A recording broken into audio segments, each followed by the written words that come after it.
Hey guys, it's Future Me. I have a game called going in the background called The Medium. I just didn't want to extend my webcam all the way.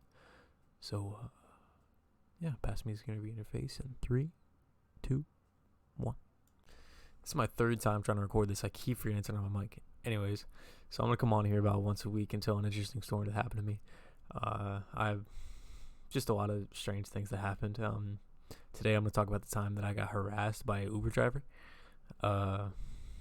So it started when I was a server at a restaurant slash bakery, and my car was in the shop getting repairs. I spun out, and it's a whole different story. So I was getting this Uber driver. I ordered it, and he got there. He was waiting outside for a second, so I decided to get him some cookies and stuff for my job. And I get in the car, and we're talking for a second, and I give him the cookies, and this guy takes up the whole seat. He's back, his seat's kind of farther back, and he takes up the entire seat. He filled it up, and he's sitting there. He's got his arms all out like this because he's kind of big, and so we're talking a little bit. He's pretty cool, and it got kind of quiet, and he said, "Oh, it's so hard to find guys down here."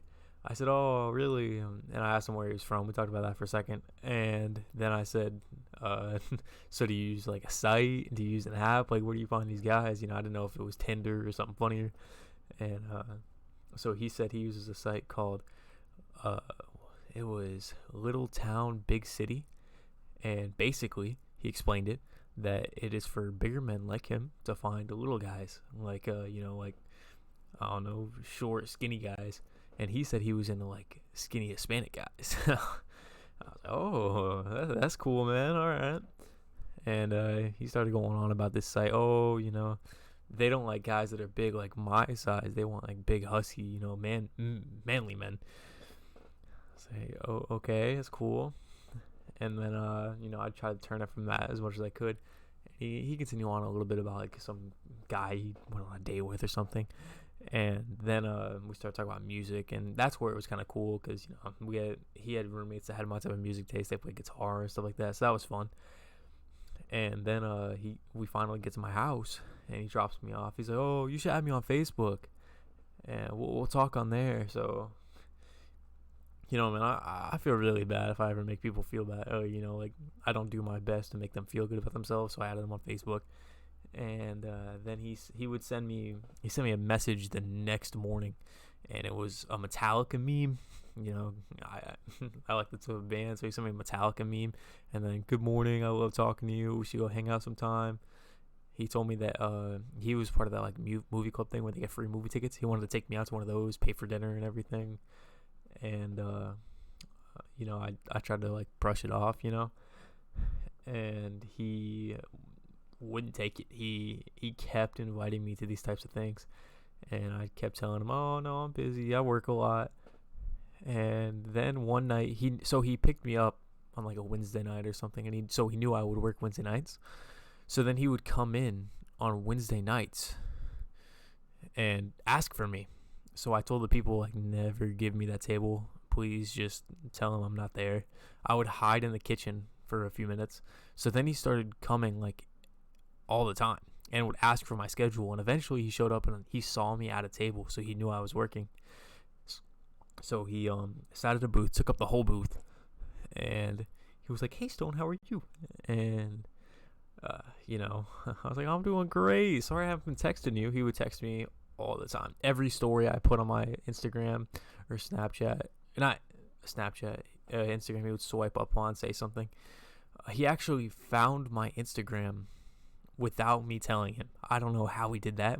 It wasn't on my name, so he couldn't look up my Facebook name. I don't know how he found it. It must have been in his recommended or something, or he just deep dived into, I don't know, Instagram headquarters to find my Instagram. But he was looking, so he found my Instagram, and then he started while he was sitting there, I don't know, I was kind of gay. I had a shirtless picture on there and stuff. He's like, "You are so toned. I didn't know you were so toned." And I said, "Oh, thank you." And he's at this table, taking up the whole table, telling me how in shape I am, which is kind of awkward. The other tables are kind of looking at him. He orders food. I take him the food, and I think he spilled it on himself or something, something crazy. And so I had to get him a new plate, and then he tipped me. It was I gave him like a big discount, and then he tipped me like $15-$20. And it was around 9 o'clock, and the restaurant closed around 1, so you usually would be out of there by 2. And he I go out, my car is out there. My car was fixed at this point. He is sitting in his car next to my car. And he said, "Oh, I was waiting for you to get off. I wanted to hang out for a little bit. Why don't you hop in and we talk for a second?" And I was like, "Oh, okay." And I hop in. I am nervous. I was talking through the window. And then he was like, "Why don't you get inside?" I said, "Okay, but I gotta get home. I work in the morning."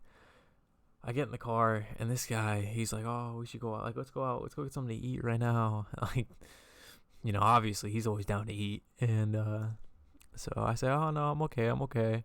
He's like, "Oh, I don't. We can go get something to drink. You can go back to my house." I'm like, "Nah, man, I'm cool. Thank you." And he's like, "Oh, well, let me do something with you." And I said no, and I get in my car. I tell him I need to leave, and then I eventually get out of there. And he kept on texting me everything I swiped up on, and then I finally grew a pair and started ignoring him because it was scary. And he started saying like, "Oh, I'm driving right by your job. I'll take you home. You don't need to pay me or anything." And he's like, "Oh, I'm right by your house. Are you home? I could take you and go somewhere." So he kept texting me like that, like, "Oh, I'm right by your house," and would take pictures like outside my house, and not outside my house, but outside like my complex. And then he started hitting up my family members on Facebook. Like, he added my grandma, and then like asked who I was, or like asked where I was at, like what I was doing. And then I started following people on my Instagram that like would tag me and stuff, and then just started, I don't know, messaging them, I guess. And it was getting really scary. And then like I posted on my story something about getting new clothes or shoes or something. He said he would pay for them for me.